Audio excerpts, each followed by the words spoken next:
Bonjour, bienvenue sur ce nouveau cours consacré à l'année 1492 qui évoque bien sûr la découverte de l'Amérique par Christophe Colomb.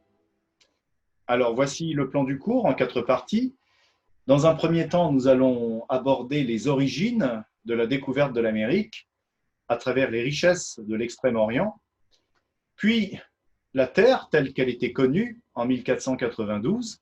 En troisième partie, nous allons voir la personnalité elle-même de Christophe Colomb, son parcours. Et enfin, nous terminerons sur le nouveau monde vers lequel a débouché cette découverte. Alors, il faut d'abord comprendre un peu dans quel contexte Christophe Colomb est parti dans cette expédition absolument inédite, mais pas si inédite que ça. Alors, au XVe siècle, les Portugais avaient déjà commencé de grandes expéditions dans l'espoir d'atteindre l'Asie, c'est-à-dire les pays d'Extrême-Orient comme l'Inde, la Chine ou le Japon. Bien avant Christophe Colomb, il y a un voyageur, Marco Polo, qui avait déjà décrit toutes les fabuleuses richesses de la Chine, que l'on appelle à l'époque Cathay. Il faut savoir que Marco Polo avait quand même passé 17 ans en Chine au service de l'empereur. Il avait beaucoup voyagé, il avait appris le chinois, bien sûr. Alors à cette époque, la Chine était convoitée parce qu'elle produisait de la soie. Or, on ne savait pas faire la soie en Europe. D'ailleurs, le secret était très bien gardé en Chine et quiconque révélait le secret de fabrication de la soie, c'est-à-dire avec les vers à soie, était condamné à mort par l'empereur. Enfin, il y avait le Japon. Alors, le Japon, on l'appelait Sipangu et il était réputé pour regorger de mines d'or. Enfin, plus au sud, il y avait l'Inde, un immense pays également, qui était, elle, réputée pour ses épices, c'est-à-dire le poivre, le clou de girofle, la cannelle, la muscade ou le gingembre. Alors, l'Europe convoitait toutes ces épices pour sa cuisine, mais aussi pour sa médecine. Toutes ces épices avaient des vertus médicinales en Europe, mais aussi en Asie. Alors, comment ça se passait? Eh bien, les épices arrivaient d'Asie, le plus souvent par le continent. Elles arrivaient à Beyrouth, par la fameuse route de la soie, puis à Alexandrie, où les Vénitiens venaient les chercher pour les revendre très cher. Le problème, donc, c'est que l'Espagne et le Portugal souhaitaient également s'y rendre et enlever ainsi à Venise son monopole. L'autre enjeu majeur de ces voyages, eh bien, c'était les mines d'or et d'argent. Car il se trouve qu'en Europe, eh bien, les ressources en or et en argent ne suffisaient plus à répondre aux besoins du commerce et de l'industrie qui explosaient à l'époque. Il a donc fallu de façon assez urgente trouver en Extrême-Orient des mines d'or à exploiter et on va les trouver. Alors, deuxième partie, la Terre connue en 1492. Alors, entreprendre des voyages sur de telles distances impliquait bien sûr d'avoir de très bonnes connaissances sur la navigation en haute mer et sur la cartographie. Parce que jusqu'à présent, lorsqu'on naviguait, on avait surtout tendance à rester près des côtes pour garder le cap et pour éviter les tempêtes. Or là, si l'on voulait rejoindre un autre continent et surtout explorer de nouveaux océans, cela impliquait d'aller en haute mer sur des zones totalement inconnues.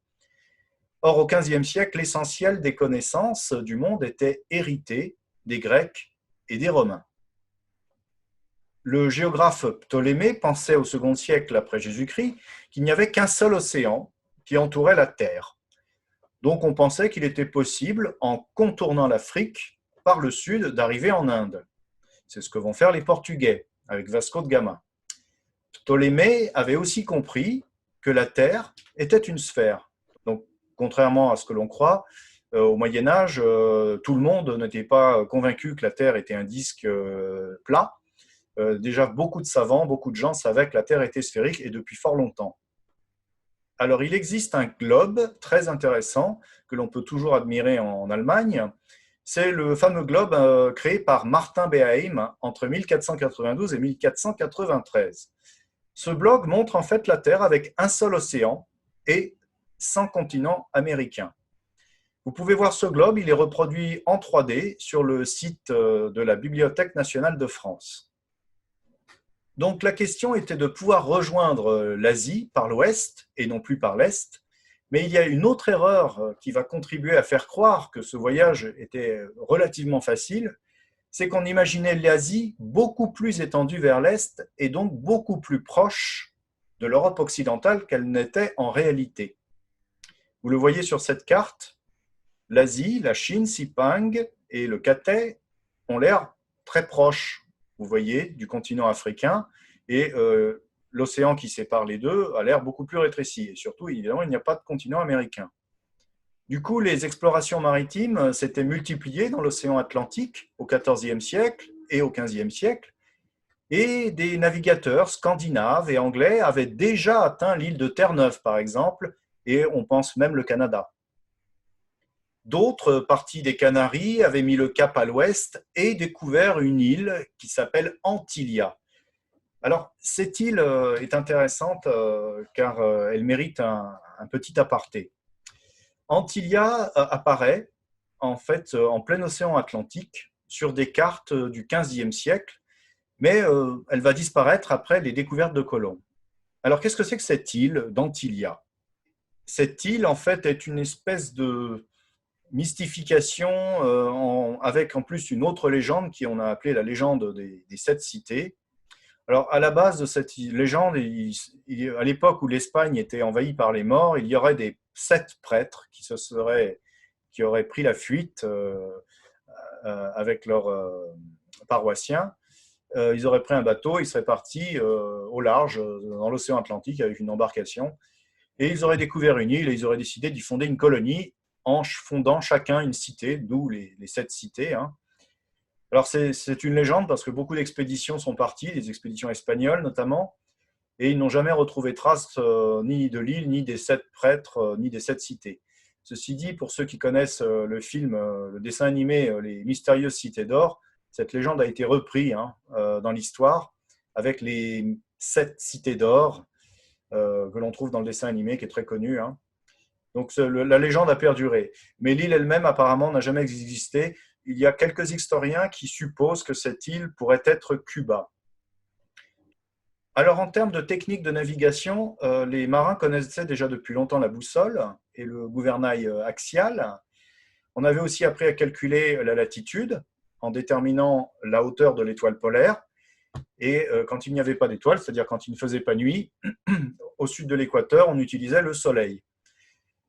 Pour la longitude, c'était plus compliqué. Il y avait de grosses erreurs, faute d'avoir des chronomètres exacts. Mais surtout, on avait mis au point, depuis le milieu du XVe siècle, un nouveau type de navire, la caravelle. Alors la caravelle, c'est en fait un navire avec des bords élevés qui permettait d'affronter les fortes houles de l'océan Atlantique. En outre, elle avait un fond plat et renforcé qui permettait l'exploration côtière.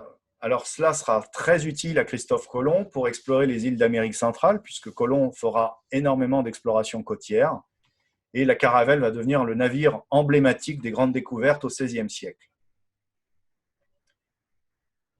Alors, troisième partie, Christophe Colomb. Alors, on sait en fait peu de choses sur Christophe Colomb, du moins sur sa jeunesse.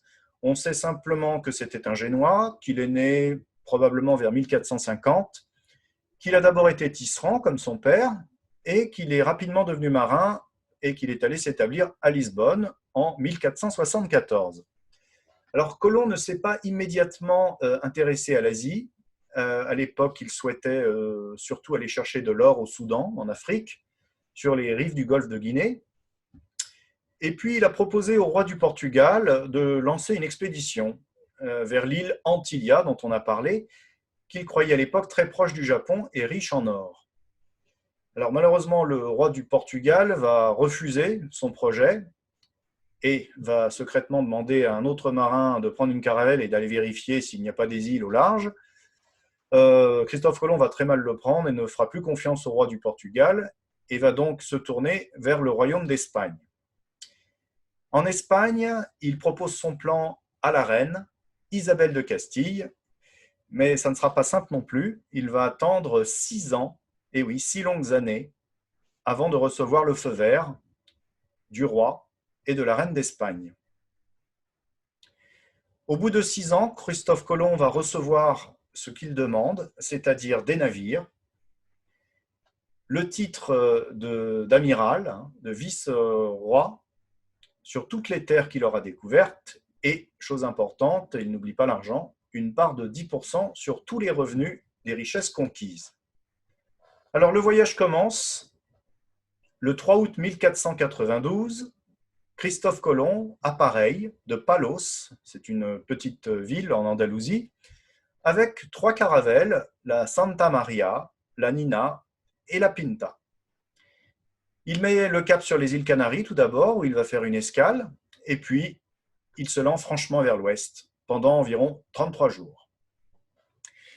Après un mois, la traversée est très longue, les marins s'impatientent, il y a même vers la fin un début de mutinerie, mais Christophe Colomb trouve quelques astuces. Il promet par exemple une rançon au premier marin qui verra la côte. Et après ce long mois d'attente à travers les mers où on ne voit que de l'eau et du ciel bleu, enfin, dans la nuit du 11 au 12 octobre, la flotte découvre une terre. Il s'agit d'une île qui est proche de la Floride, que l'on appellera plus tard les Bahamas, mais il ne s'agit pas du Japon comme l'imagine Colomb. Alors Colomb attend le petit matin, il met la chaloupe à l'eau et il se rend sur la côte de cette île. Là, il va découvrir quoi? Eh bien, il va découvrir de la végétation très verte, hein, très luxuriante, beaucoup d'eau, de nombreux fruits exotiques qui sont totalement inconnus en Europe et, selon ses propres termes, des gens nus, c'est-à-dire les Indiens. Et ces Indiens vont aller à la rencontre des navires avec leurs pirogues. Alors, la rencontre se place plutôt bien au départ, hein. Les Indiens sont pacifiques, les Espagnols aussi. Et Colomb les prend naturellement pour des Japonais. Dans son journal, il fait d'ailleurs de longues descriptions, hein, de leur physique. Il souligne leur hospitalité, il les décrit nus avec des peintures, tantôt rouges, tantôt blanches. Et il souligne également un point important, c'est leur ignorance des armes. Les Indiens n'ont pas d'armes, pas de couteau, pas d'épée. D'ailleurs, Christophe Colomb, à un moment, invite les Indiens à bord de la caravelle et il tend une épée à l'un des Indiens et l'Indien prend la lame de l'épée et se blesse, hein, ce qui prouve bien qu'il n'avait absolument aucune connaissance de ce qu'était une épée. Donc Christophe Colomb écrit d'ailleurs dans son journal à ce sujet au roi, il leur explique « Je pense que ces peuples, ces Indiens, seront faciles à christianiser et, sous-entendu, à réduire en esclavage. » Il ne faut pas oublier que l'un des enjeux de la colonisation de nouvelles terres est aussi d'évangéliser les populations conquises. Alors par la suite, Colomb décide de naviguer vers une grande île qu'il pense être Cipangu, c'est-à-dire le Japon, mais que les Indiens appellent Colba et qui deviendra plus tard Cuba. Alors pour ce premier voyage, il va longer la côte est vers le nord, et il va explorer également plusieurs autres îles. Les semaines vont passer, l'exploration des îles se poursuit, plutôt bien d'ailleurs, hein, dans les Antilles, mais problème, Christophe Colomb ne va trouver ni or, ni épices, juste des Indiens pacifiques et des terres, il est vrai, assez fertiles. Au final, après quelques mois, le 15 mars 1493, Colomb est de retour en Espagne, à Palos, avec quelques indigènes à bord. Alors, il a un accueil absolument triomphal, hein. Il rencontre le roi et la reine à Barcelone, où il est reçu avec tous les honneurs. Et du coup, on l'incite à repartir rapidement, quelques mois plus tard. Et il va reprendre, donc 3 autres voyages vont suivre, hein, jusqu'en 1504. Mais il faut bien avouer que les voyages qui vont suivre seront moins glorieux, et plus le temps va passer, et plus Colomb va perdre de sa crédibilité. Alors, il va découvrir d'autres îles des Antilles. Il touchera même à 2 reprises le continent américain, c'est-à-dire l'Amérique du Sud, le futur Venezuela et l'Amérique centrale. Mais il ne découvrira jamais d'or ni d'épices. Et c'est bien là le problème, parce que beaucoup d'espoirs vont être déçus et Christophe Colomb va se faire beaucoup d'ennemis. Il va donc échouer, hein, dans son projet, dans sa quête, et au final, Isabelle de Castille, qui lui avait fait confiance, qui lui avait confié les bateaux et tout l'argent nécessaire, eh bien, elle va faire ce que font tous les patrons, tous les sponsors, hein. Au bout d'un moment, quand ça ne marche pas, on arrête. Et elle va enlever à Colomb son titre de vice-roi des terres, qu'il avait découverte et elle va lui trouver un successeur. Donc Colomb va continuer sa vie, mais découragé. Et en 1506, il meurt, presque oublié.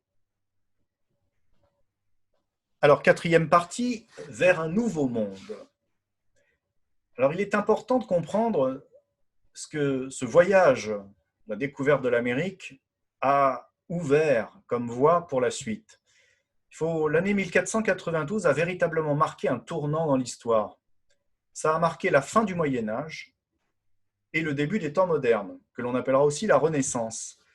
Et si Christophe Colomb aura cru, jusqu'à sa mort, avoir atteint les Indes, eh bien, d'autres marins, eux, ont compris qu'il s'agissait d'un nouveau continent.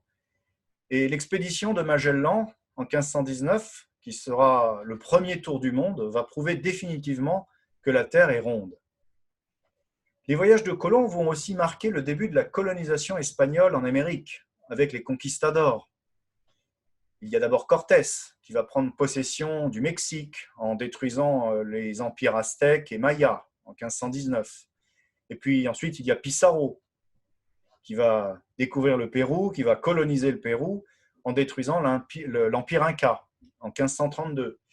Cortés et Pizarro, contrairement à Colomb, eux vont découvrir beaucoup d'or, de l'argent, qui seront affrétés par galions entiers jusqu'en Espagne. Et tout cet or, tout cet argent qui va arriver en Espagne, eh bien, va faire de l'Espagne le pays le plus puissant d'Europe pendant un siècle. Et cette puissance va se développer en parallèle de ce que l'on va appeler le siècle d'or culturel, el siglo de oro, le siècle d'or espagnol avec la littérature, l'art qui va s'en suivre. Voilà, donc l'année 1492 a marqué véritablement une ouverture vers un nouveau monde, au sens propre comme au sens figuré, c'est-à-dire on aura découvert un nouveau continent, mais on aura également ouvert une nouvelle ère, celle de l'exploration totale de la planète et ce nouveau continent, l'Amérique. Alors, dans un premier temps, l'Amérique du Sud, par l'Espagne et le Portugal, ne l'oublions pas, qui vont coloniser le Brésil.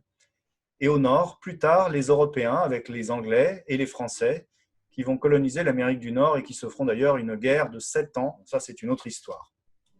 Voilà, ce cours est terminé. Je vous dis à très bientôt sur Gallica.